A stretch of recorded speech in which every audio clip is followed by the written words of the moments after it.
Hello students, welcome to the session. So in this session we are going to discuss related to the job topic, what is the meaning of job analysis and designs. First of all, let us go to the introduction. So job analysis is nothing but it is a process of studying and collecting the information which and all is related mainly for the job. That is what job you are going to do.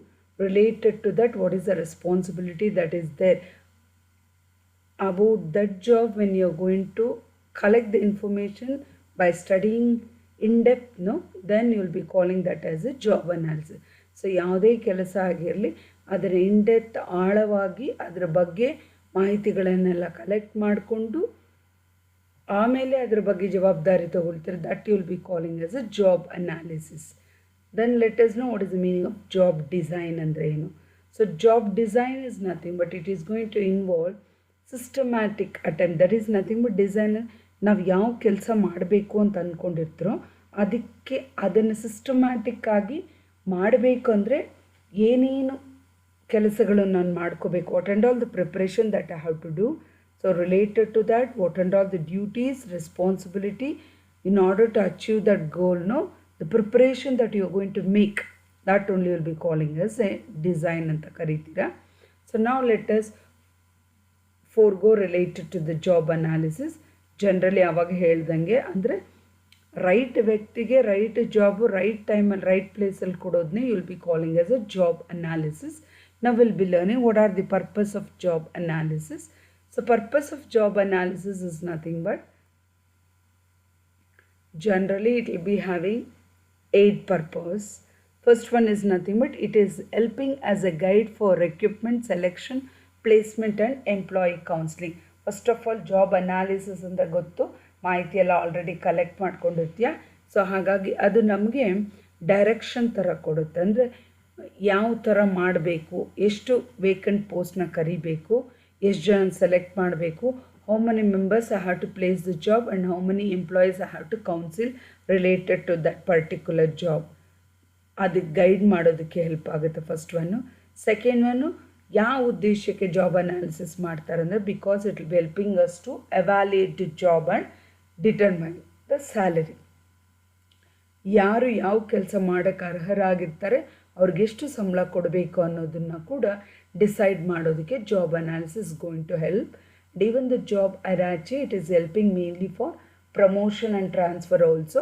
Nammalliro employee, if they are having that ability, if you collected the data means automatically you can post the persons either to transfer from one branch to another branch or from lower post to higher post, you can promote them by collecting the data. Next, performance standard setting. It's nothing but job analysis. ಯಾವ ಥರ data collect ಮಾಡಿ ಮತ್ತು ಅವ್ರು ಮಾಡೋ ಕೆಲಸ correct ಇಲ್ಲ ಅಂತ ಮಾಹಿತಿ ಹೆಂಗೆ ಮಾಡ್ತೀರ ಅಂದರೆ ಒಂದು ಫಿಕ್ಸಡ್ ಸ್ಟ್ಯಾಂಡರ್ಡ್ ಫಿಕ್ಸ್ ಮಾಡ್ತೀರ. ಅಂದರೆ ಯಾವುದೇ ಎಂಪ್ಲಾಯಿ ಆಗಿರಲಿ ಆ ಸ್ಟ್ಯಾಂಡರ್ಡ್ನ ಮೀರಿ ಕೆಲಸ ಮಾಡಿದ್ರೆ then you can tell him is going to perform a very good job. ಹಾಗಾಗಿ so job analysis it's helping me for the organisation or the HR manager to fix a standard, whether to know whether that employee is working efficiently or not. Then the job analysis, it also helps mainly for work procedure review. ಯಾವ ಥರ ಮಾಡಬೇಕು, work condition ಯಾವ ಥರ ಇದೆ ಅಂತ ಪದೇ ಪದೇ ಅದರ ಬಗ್ಗೆ ಇನ್ಸ್ಪೆಕ್ಷನ್ ಇಡೋದಕ್ಕೆ ಜಾಬ್ ಅನಾಲಿಸಿಸ್ ಹೆಲ್ಪ್ ಆಗುತ್ತೆ. Then job analysis is helping mainly for job design and redesign also. ಮಾಹಿತಿ ಆಗ ಕಲೆಕ್ಟ್ ಮಾಡೋದ್ರಿಂದ ಯಾರು ಯಾವ ಕೆಲಸದಲ್ಲಿ ಮುಂದುವರೆದಿದ್ದಾರೆ, ಏನೇನು ರೆಸ್ಪಾನ್ಸಿಬಿಲಿಟಿ ಮಾಡಿದ್ದಾರೆ, whether have been increased or not, ಹಾಗಾಗಿ ಅವ್ರ ಬಗ್ಗೆ ಇನ್ಸ್ಪೆಕ್ಷನು ಮಾನಿಟರಿಂಗ್ ಮಾಡೋದಕ್ಕೆ ಜಾಬ್ ಅನಾಲಿಸಿಸ್ ಯೂಸ್ ಆಗುತ್ತೆ. Then job analysis it's helpful mainly even to provide training and supervision needs also. In case when you are going to collect the information mainly from the employees, no, then you will be knowing whether that person is capable of that knowledge or not. ಅವನು ಆ ಕೆಲಸ ಮಾಡೋದ್ರಲ್ಲಿ ಪರಿಜ್ಞಾನ ಇದೆಯಾ, ಅವನಿಗೆ ಗೊತ್ತಿಲ್ಲ ಅಂದರೆ then you can provide him training and see that whether that training is fix for him or not. Training ತಕ್ಕದಂಗೆ ಕೆಲಸ ಮಾಡ್ತಾ ಇದ್ದಾನ ಇಲ್ಲ ಅಂತ ಒಬ್ಬ ಸೂಪರ್ವಿಷನ್ ಇಟ್ಟು ನೋಡ್ಕೋಬೋದಾಗಿರುತ್ತೆ. So last is nothing but mainly job analysis is needed mainly to have the inventory, that is ಮುಂದೆ ಬೇಕಾಗುತ್ತೆ ಅಂತ ಅವ್ರನ್ನ ಮೊದಲೇ ಪ್ರಿಪ್ರೇಷನ್ ಮಾಡಿ ಸ್ಟಾಕ್ ಮಾಡಿ ಇಟ್ಕೊಳ್ಳೋದಕ್ಕೆ. In order to face the future competitive advantage you are going to provide the reason trends and technique skills mainly for the existing customer. So ಅದ್ರ ಬಗ್ಗೆನೂ ಜಾಬ್ ಅನಾಲಿಸಿಸು ಹೆಲ್ಪ್ಫುಲ್ ಆಗುತ್ತೆ. Next will be learning what are the process of job analysis. Process ಅಂದರೆ it is nothing but the steps. So generally ಯಾವುದೇ job ಆಗಿರಲಿ it is going to have basic 6 steps ಇರುತ್ತೆ. First one is nothing but whatever the job that you are going to do no related to that you are going to collect the background information. So ಯಾವ ಥರ ಇತ್ತು, ಯಾವ ಥರ ಮಾಡಬೇಕು ಅನ್ನೋದ್ರ ಬಗ್ಗೆ ಅದರ ಇನ್ ಡೆಪ್ತ್ ಹಿಸ್ಟ್ರಿನ ಕಲೆಕ್ಟ್ ಮಾಡ್ಕೊಳ್ತೀರ. ಸೆಕೆಂಡ್ ಒನ್, ಆ ಜಾಬ್ಗೆ ಯಾರು ರೆಪ್ರೆಸೆಂಟೇಟಿವ್ ಸೆಲೆಕ್ಟ್ ಆಗ್ತಾರೆ ಅನ್ನೋದನ್ನ ಕಂಪೇರ್ ಮಾಡ್ತೀರ. Third one, related to that job you are going to collect the data, then you are going to provide the job description. ಆ ಜಾಬ್ ಯಾವ ಥರ ಇದೆ ಅನ್ನೋದ್ರ ಬಗ್ಗೆ ಡಿಸ್ಕ್ರಿಪ್ಷನ್ ಕೊಡ್ತೀರಾ. ಅದು ಯಾವ ಥರ ಬೇರೆ ಥರ ಸ್ಪೆಸಿಫಿಕ್ ಆಗಿದೆ, ಡಿಫ್ರೆಂಟ್ ಆಗಿದೆ ಅನ್ನೋದನ್ನ ಮಾಡೆಲ್ ಡೆವಲಪ್ ಮಾಡಿ then you are going to provide mainly the employee specification. So employee ಯಾರು ಅದಕ್ಕೆ ಸೂಟಬಲ್ ಆಗಿರುತ್ತೋ ಅಂಥ ಸ್ಪೆಸಿಫಿಕೇಷನ್ ಪರ್ಸನ್ನೇ you are going to place it in that job.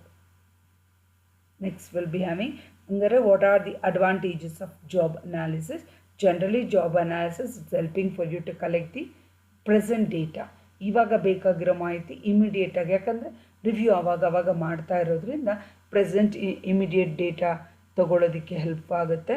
Second one is nothing, it will be helping mainly ಯಾರೋ ಒಬ್ಬರು ಬಂದು ನೋಡ್ತಾ ಇದ್ದಾರೆ ಅಂದರೆ ಎಂಪ್ಲಾಯ್ ಅಟೆಂಟಿವ್ ಆಗಿರ್ತಾನೆ, ಮಾತ್ರ is going to perform his job very knowledgeably. ಗೊತ್ತಿಲ್ಲ ಅಂದರೆ ಅವನ್ನ you can identify him and you can provide him the training also. Third is nothing but, so this will be helping job analysis for hiring process also. ಯಾರು ಕೆಲಸ ಗೊತ್ತಿರುತ್ತೋ ಅವ್ರ ಹತ್ರದಿಂದ ಕೆಲಸ ತೊಗೋಬೋದು, contract basis ಥರನೂ ಆಗಿರ್ಬೋದು. And even it will be helping mainly to perform valuation and appraisal also. So ಯಾವ employ ಎಫಿಷಿಯೆಂಟಾಗಿ ಕೆಲಸ ಮಾಡ್ತಾ ಇದ್ದಾರೆ, ಯಾರು ಇಲ್ಲ ಅನ್ನೋದು ಕೂಡ ವೆರಿಫೈ ಮಾಡೋದಕ್ಕೆ, ಮಾನಿಟರ್ ಮಾಡೋದಕ್ಕೆ ಜಾಬ್ ಅನಾಲಿಸಿಸ್ ಹೆಲ್ಪ್ಫುಲ್ ಆಗುತ್ತೆ. Job analysis it will be providing ಸುಮಾರು ಜನಕ್ಕೆ ನಾಲೆಜ್ ಗೊತ್ತಿರಲ್ಲ, ಕರೆಂಟ್ ನಾಲೆಜ್. ಸೊ ಅಂಥವ್ರನ್ನ ಸೂಪರ್ವಿಷನ್ ಮಾಡಿ ಅವ್ರಿಗೆ ಬೇಕಾಗಿರೋಂಥ ಅಪ್ರೋಪ್ರಿಯೇಟ್ ನಾಲೆಜ್ನ ಟ್ರೈನಿಂಗ್ ಮುಖಾಂತರ ಪ್ರೊವೈಡ್ ಮಾಡ್ಬೋದು. And it also helps to provide mainly compensation packages also. ಸ್ವಲ್ಪ ಕೆಲಸಗಳಿರುತ್ತೆ where it will be having highly like brainstorming ಇರ್ಬೋದು, where they'll be going on stress and all. So anta jobಗಳನ್ನು you can provide them related to the compensation packages also. So this also helps for you when you're going to collect the information related to specific job. So now let us focus on the disadvantages of job analysis. So disadvantage ಏನಂದರೆ ಇದರಲ್ಲಿ ಆ ಜಾಬ್ಗೆ ಮಾತ್ರ related ಮಾತ್ರ ಮಾಹಿತಿ collect ಮಾಡ್ಕೊಳ್ತೀರಿ, ಬೇರೆದ್ರ ಬಗ್ಗೆ focus ಮಾಡಲ್ಲ. ಮತ್ತು ಅದು ಲೆಂತಿ ಇರುತ್ತೆ, ಯಾಕಂದರೆ ಆವಾಗವಾಗ ರಿವ್ಯೂ ಮಾಡ್ತಾನೇ ಇರ್ತೀಯ, ಹಾಗಾಗಿ ಜಾಸ್ತಿ ಲೆಂತಿ ಆಗಿರುತ್ತೆ ಪ್ರಾಜೆಕ್ಟುಗಳು, ಟಾಸ್ಕುಗಳು. ಮತ್ತು it requires large human efforts. So human base ಅದರ ಮೇಲೆ ಜಾಸ್ತಿ ಪರಿಶ್ರಮ ಹಾಕಬೇಕಾಗುತ್ತೆ. ಮತ್ತು ಸೋರ್ಸಸ್ ಆಫ್ ಡೇಟಾ ಏನೇ ಆಗಿರಲಿ ಎಕ್ಸ್ಟ್ರೀಮ್ಲಿ ಅಷ್ಟೇ ಇರುತ್ತೆ, ಅದು ಬಿಟ್ಟು ಹೊರಗಡೆ ಹೋಗಲ್ಲ. ಯಾಕಂದರೆ ನಾವು ಕಲೆಕ್ಟ್ ಮಾಡೋ ಇನ್ಫಾರ್ಮೇಷನ್ ಇಂಟರ್ನಲ್ ಎಂಪ್ಲಾಯಿದಾಗಿರೋದ್ರಿಂದ it is very small also. And even sometimes it goes for unqualified job also. ಯಾಕಂದರೆ ಲೋಡಿಂಗು ಅನ್ಲೋಡಿಂಗ್ ಅನ್ನೋದು ಸ್ವಲ್ಪ ಜಾಬುಗಳು ಅವರಿಗೆ ಕ್ವಾಲಿಫಿಕೇಷನ್ ಬೇಕಾಗಿರಲ್ಲ. Based on experience they can do the job. And even mental ability also cannot be observe directly, because the human being when they are tired you cannot tell them what the day-to-day activeness will be performing today also. So based on that also there may be one of the disadvantages related to the job analysis. So now let us focus on job analysis and HRM. So job analysis is focusing on job description and job specification. So under job description, generally you're going to study related to the duties and responsibilities, how they are going to do the work, reporting requirement and what are the working condition. So ಏನು ಕೆಲಸ ನೀವು ಮಾಡ್ತಾ ಇರ್ತೀರೋ ಅಲ್ಲಿ ಏನು ಕರ್ತವ್ಯ ನೀವು ಮಾಡಬೇಕು, ಏನು ರೆಸ್ಪಾನ್ಸಿಬಿಲಿಟಿ ಕೊಟ್ಟಿದ್ದಾರೆ, ಮತ್ತು ಅದು ರಿಪೋರ್ಟಿಂಗ್ ರಿಕ್ವೈರ್ಮೆಂಟ್ ಯಾವ ಥರ ಮಾಡ್ತಾಯಿದ್ರೆ, what is the working condition, all this you going to learn under your job description. Versus on other side job specification ಅಂದರೆ ಪರ್ಟಿಕ್ಯುಲರ್ ಆಗಿರುತ್ತೆ. ಪರ್ಟಿಕ್ಯುಲರ್ ಅಂದರೆ ಎಲ್ಲರೂ ಮಾಡುವಂಥ ಕೆಲಸಗಳಾಗಿರಲ್ಲ, ಅದು ಆ ಜಾಬ್ಗೆ ಪರ್ಟಿಕ್ಯುಲರ್ ಸ್ಕಿಲ್ ಇರುತ್ತೆ. The person who is having ability only can perform that job. And even experience person, talent ಇರೋರು ಮಾತ್ರ ಆಗಿರುತ್ತೆ, ಮತ್ತು ಅದು ಕ್ವಾಲಿಫಿಕೇಷನ್ ಬೇಸಿಸ್ ಮೇಲೆ ಹೋಗುತ್ತೆ. Example you can come across regarding of accountant ಆಗಿರ್ಬೋದು, ಏನೇ ಆಗಿರ್ಬೋದು, ಸ್ಕಿಲ್ಲು, ಟ್ಯಾಲೆಂಟ್ ಇರಬೇಕು, ಎಬಿಲಿಟಿ ಇರಬೇಕು, ಎಕ್ಸ್ಪೀರಿಯನ್ಸ್ ಇರಬೇಕು, ಜೊತೆಗೆ ಕ್ವಾಲಿಫಿಕೇಷನ್ನು ಇರಬೇಕು. ಅಂಥವ್ರೆ ಮಾಡುವಂಥ ಜಾಬ್ನೇ will be calling as a job specification. So under that is HR, human resource planning ಎಲ್ಲ ಬರುತ್ತೆ ಇವೆಲ್ಲ. ಸೊ ಜಾಬ್ ಅನಾಲಿಸಿಸಲ್ಲಿ job description, job specification, so ಇವೆರಡನ್ನು ಬೇಸಾಗಿ ಇಟ್ಕೊಂಡು ಹ್ಯೂಮನ್ ರಿಸೋರ್ಸ್ ಪ್ಲಾನಿಂಗ್ ಮಾಡ್ತಾರೆ. ಸೊ ಹ್ಯೂಮನ್ ರಿಸೋರ್ಸ್ ಪ್ಲಾನಿಂಗ್ ಮಾಡೋದು ಎಷ್ಟು ಜಾಬು ವೇಕೆಂಟ್ ಆಗಿದೆ, ಎಷ್ಟು ಫಿಲ್ ಮಾಡಬೇಕು, ಅದನ್ನು ಯಾವ ಥರ ಮಾಡ್ತಾರೆ ಅಂದರೆ, first of all by recruitment. Recruitment is nothing but inviting the application mainly from the eligible candidate. So ಯಾರ್ಯಾರ ಹತ್ರ ಅದಕ್ಕೆ ತಕ್ಕದಂಗೆ ಕ್ವಾಲಿಫಿಕೇಷನ್ ಆಗಿರುತ್ತೋ ಅವ್ರ ಹತ್ರ ಅರ್ಜಿಗಳನ್ನು ಆಹ್ವಾನ ಮಾಡೋದನ್ನ you will be calling as a recruitment. Then based on the application that you have been received, you are going to select. That is, you are going to choose the appropriate candidate mainly from the applicants what you have been received. Then this is how you are going to do under your HRP. So now let us know what is the concept of job design. So job design ಅಂದರೆ ಏನು ಅಂದರೆ, so ಯಾವ ಕೆಲಸ ಇರುತ್ತೋ ಆ ಕೆಲಸನ ಯಾವ ಥರ ಅಚ್ಚುಕಟ್ಟಾಗಿ ನೀವು ಮಾಡ್ತೀರ, whether you can do that job individually ಮಾಡ್ಬೋದು ಅಥವಾ ಗ್ರೂಪ್ ಲೆವೆಲಲ್ಲಿ ಮಾಡ್ಬೋದು ಅಂತ ಒಂದು ಸ್ಪೆಸಿಫಿಕ್ಕಾಗಿ ಪ್ರೋಗ್ರಾಮು, ಟಾಸ್ಕು, ಆ್ಯಕ್ಟಿವಿಟಿ ಇಟ್ಕೊಂಡು ಡಿಸೈನ್ ಮಾಡೋದನ್ನ you will be calling as a job design. So job design it going to have the concept of responsibility of the employee ಇರುತ್ತೆ, ಅವರ ಅಥಾರಿಟಿ, ಅವನು ಏನು ಎಂಜಾಯ್ ಮಾಡ್ತಾನೆ, ಅವನ ಹಕ್ಕು ಏನು ಕೊಟ್ಟಿರ್ತಾರೆ ಅವನಿಗೆ, what is the scope in making decision making, ಅವನ ಲೆವೆಲ್ ಆಫ್ ಸ್ಯಾಟಿಸ್ಫ್ಯಾಕ್ಷನ್ ಯಾವ ಥರ ಇರುತ್ತೆ, ಅವನ ಅದರಲ್ಲಿ ಏನು ಪ್ರೊಡಕ್ಟಿವಿಟಿ ಇರುತ್ತೆ, ಇವೆಲ್ಲದ್ರ ಬಗ್ಗೆ you will be knowing under a job design. So this job design also it's having various steps also, like where you have techniques ಅಂತ ಕರಿಬೋದು ಅಥವಾ ಮೆಥಡ್ಸ್ ಅಂತಲೂ ಕರಿಬೋದು. ಯಾವುದೇ ಕೆಲಸ ಆಗಿರಲಿ ಮಾಡಬೇಕಂದ್ರೆ you have to do according to a systematic manner. So how the activity that you're going to do, how you're going to achieve the organizational goal, all that it is going to have mainly by planning only. Our planning process na you're going to achieve only through your steps, that is systematic steps. That systematic step either you can have through work study ಮಾಡ್ಬೋದು ಅಥವಾ process planning ಮಾಡ್ಬೋದು, or you're going to follow the method that is followed mainly by the organization, and even some technical aspects also you're going to follow. So now let us know what are the advantages of job design. So job design advantage tumba ide, yakandre organization in order to face the competition there is necessary for them to have the plan and procedure. Second is nothing but here they'll be having a specific employee structure irutte, hierarchy, top level, middle level, lower level. So ಯಾರು ಯಾವ ಕೆಲಸ ಮಾಡಬೇಕಂತ design ಮಾಡಿರ್ತಾರೆ ಅಂಥ ವ್ಯಕ್ತಿನೇ ಮಾಡಬೇಕಾಗುತ್ತೆ ಆ ಕೆಲಸ. ಮತ್ತು job design it will be helping mainly for motivation and commitment of employees. So ಉತ್ಸಾಹ ಮಾಡುತ್ತೆ, ಯಾರ್ಯಾರು ಏನೇನು ಕೆಲಸ ಮಾಡಬೇಕು ಮಾಡೋ ಅಂಥವ್ರನ್ನೂ ಎನ್ಕರೇಜ್ ಮಾಡೋದಕ್ಕೆ ಜಾಬ್ ಡಿಸೈನ್ ಹೆಲ್ಪ್ ಆಗುತ್ತೆ. ಮತ್ತು ಎಂಪ್ಲಾಯೀಸ್ ಕೂಡ ಕೆಲಸ ಮಾಡೋದ್ರಲ್ಲಿ ಕಮಿಟ್ಮೆಂಟ್ ಇರುತ್ತೆ. Then you will be having this job design, it's be going to help mainly for the environment adaptation also. ಅಂದರೆ ನೀವು ವರ್ಕ್ ಮಾಡೋ ವಾತಾವರಣದಲ್ಲಿ ಹೊಂದ್ಕೊಂಡು ಹೋಗೋದಕ್ಕೆ ಜಾಬ್ ಡಿಸೈನ್ ಹೆಲ್ಪ್ ಆಗುತ್ತೆ, ಯಾಕಂದರೆ ಮೊದಲೇ ಸ್ಟ್ರಕ್ಚರ್ ಇರುತ್ತೆ. So the employees is going to do within that only.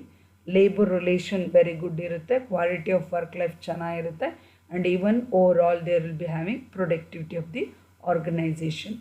So ನಾವು advantages idre just you will be having even the disadvantages also. So disadvantages is nothing but swalpa job irutte where there is no necessary for you to have the training also, because lack of training iruvantadu agirbodu, or tumba overload agirbodu, increase workload it may be, because one person gottirutte each and every work will be done to him only, that also may be happen. Or even conflict with non participants ಅಂದರೆ ಸ್ವಲ್ಪ ಜನ ಅಲ್ಲಿ involve ಆಗಿಲ್ಲ ಅಂದರೆ ಕೂಡ there may be dissimilarity or even jealousy, or there may be no cooperation among the subordinates. All this happen due to non-design, and even there will be having poor performance also, because already it is structured. So now he has to do like a machine work only. ಮೊದಲೇ ಬೇರೆಯವ್ರು ಮಾಡಿದ್ರೆ ಇವ್ರು ಮಾಡೋದು. So ಹಂಗಾರೆ what are the approaches to job design? Generally, technically, when you're going to speak, you'll be having three approaches: engineering approach, human approach, and job characteristics approach. So engineering approach is nothing but it is just like, what is that? Mechanical. So already ಯಾವ ಥರ detail ಆಗಿ task ಕೊಟ್ಬಿಟ್ಟಿರ್ತಾರೆ, instructions ಎಲ್ಲ full ಕೊಟ್ಬಿಟ್ಟಿರ್ತಾರೆ ಅಡ್ವಾನ್ಸಲ್ಲಿ. ನೀನು ಬರೀ ಅದು ಓದ್ಬಿಟ್ಟು ಅವ್ರ management ಏನು ಹೇಳ್ತಾರೋ ಅದ್ರ ಪ್ರಕಾರನೇ ಕೆಲಸ ಮಾಡೋದನ್ನು you will be calling as a engineering approach. Just like machine switch ಹಾಕಿದ ತಕ್ಷಣ how the work will be done, similarly no interaction, ಬೇರೆ ಏನು ಸ್ವಂತದನ್ನು you are not going to take any decision making. You are going to perform the task what is suggested for you by the management, only that work will be done. So that you will be calling as an engineering approach. Second one you come across, human approach. So human approach is nothing but here there is recognition of human being.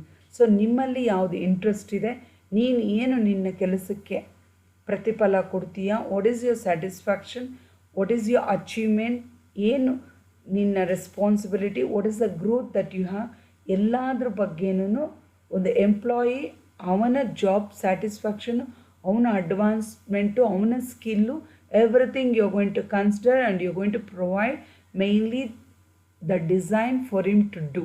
So ಅವ್ನು ಮಾಡಿರುವಂಥ design ಚೆನ್ನಾಗಿದ್ದರೆ reward system also will be encourage under your human resource. So ಇಲ್ಲಿ employees ಡಿಸ್ಸ್ಯಾಟಿಸ್ಫೈ ಆಗದಿರಂಗೆ ಇರೋದ್ರಲ್ಲೇ ಅವ್ನು satisfy ಮಾಡೋ ಥರ ಕೆಲಸನ ತಗೊಳ್ಳೋದನ್ನೇ you will be calling as a human approach. Then you come across job characteristics approach. So job characteristics approach is nothing but ಹೆಸರು ಅದೇ ಥರ, ಅಂದರೆ ಎಂಪ್ಲಾಯಿ ಯಾವಾಗ ಹಾರ್ಡ್ ವರ್ಕ್ ಮಾಡ್ತಾ ಇರಬೇಕು, ಅವನು ಹಾರ್ಡ್ ವರ್ಕ್ ಮಾಡಿದ್ರೇ ಅವನಿಗೆ ರಿವಾರ್ಡ್ ಸಿಗೋದು, ಕೆಲಸ ಮಾಡಿದ್ರೇ ಸಂಬಳ ಬರೋದು. Not like that here. Even they should be having of integration of motivation ಇರಬೇಕು, ಜಾಬ್ ಸ್ಯಾಟಿಸ್ಫ್ಯಾಕ್ಷನ್ ಇರಬೇಕು, ಜೊತೆಗೆ he should have the performance for his job design also. Generally, approach job, it will be having 5 dimension it is going to have. First one, variety of skills irutte, ಯಾಕಂದರೆ ಒಬ್ರೊಬ್ರಿಗೆ ಒಂದೊಂದು ಕಲೆ ಇರುತ್ತೆ.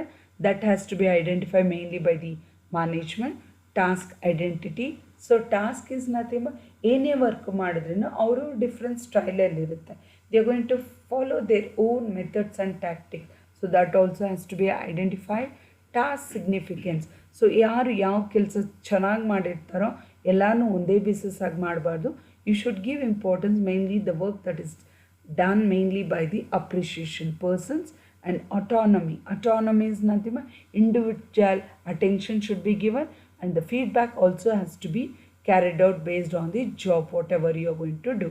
So by conclusion, that is nothing but an organization will be successful only with the satisfaction of the employees. So by this we are going to wind up the session, job analysis and job design. Thank you students.